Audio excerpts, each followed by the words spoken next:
afternoon from Central Virginia. Today, I just want to show you beautiful things that are in the garden. About a month ago, in mid-May, I had a video, a little tour where I was showing you flowers, how I do a lot of interplanting with flowers and use flowers in my garden. And at that time, the plantings were there, but lots of things had not really come into bloom yet. So I just want to show you now that it's early summer, what the garden is looking like with all of these blooming things. So this is a tour of just some of the garden beauty in my vegetable garden, but it's flowers. This is just a broad sweep of my garden. From the outside, I'm on the northern corner of the garden. I have annuals as well as perennials planted. These are some of the Sweet Williams or dianthus that I planted very early in the spring, and they're still blooming. Back in this area, you can see that I have just planted additional seed, direct seed marigolds. No, I think those are zinnias actually. In our hailstorm earlier this week, we did get a lot of damage, but I'm happy to say that the nasturtiums here are seeming to come back. There's already new leaves on the plants, and it's certainly blooming very nicely. These are French hollyhocks, and I just think they are just the most beautiful flowers. You might remember me talking about my new rose alley, and they had one bloom when I planted them, and now they're getting ready to bloom again.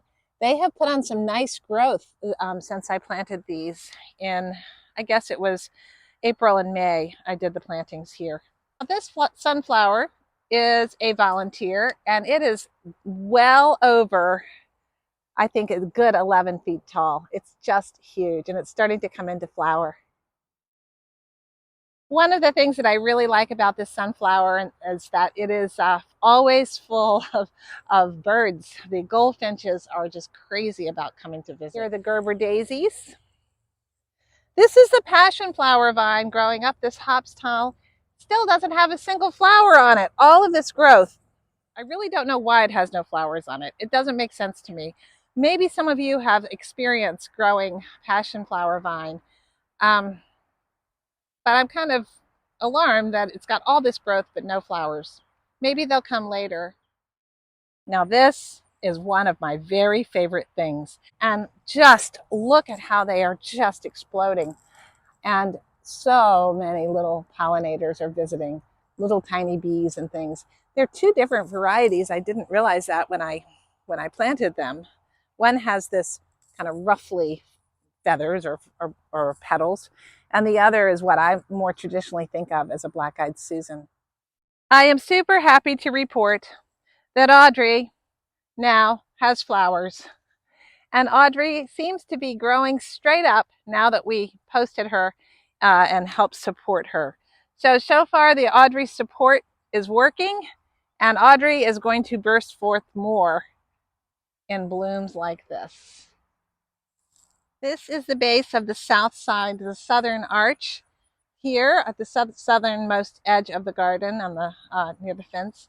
And there are some more brown-eyed Susans, or black-eyed Susans. I think these are brown-eyed Susans. And some gladiola that are starting to bloom. And a vine that's growing up here is a golden flame honeysuckle. The golden flame honeysuckle has had its first blooms already, and it is very pretty. And peeking from above is a sunflower. This was another volunteer. My sunflowers are all volunteers thus far. I'm now on the southernmost border, and I'll just kind of pan along so that you can see the huge yarrow that is growing in the foreground. Marigolds back behind, mixed in with the peppers. And on the exterior, I have some snapdragons, more yarrow. Just look at the beauty of this plant. And here is a dahlia. I've never had luck growing dahlias this year, so I think I've found the sweet spot for dahlias. Now I'm on the western corner, and I'm looking at the new, in the foreground here is the newest of the no-deg beds that I made this spring. And I did say I was going to put flowers and pumpkins in here, and that's exactly what we've got. Mainly I envision more perennials coming in here. I do have the black-eyed Susan and the dianthus, but I couldn't resist putting some beautiful zinnias in. They are a spectacular flower. Looking over to the bed beside it is another big yarrow plant and a foxglove.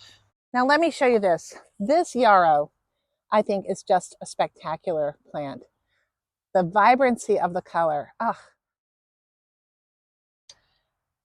this is looking over the fence into the inside of the garden where you see lots of things that are growing.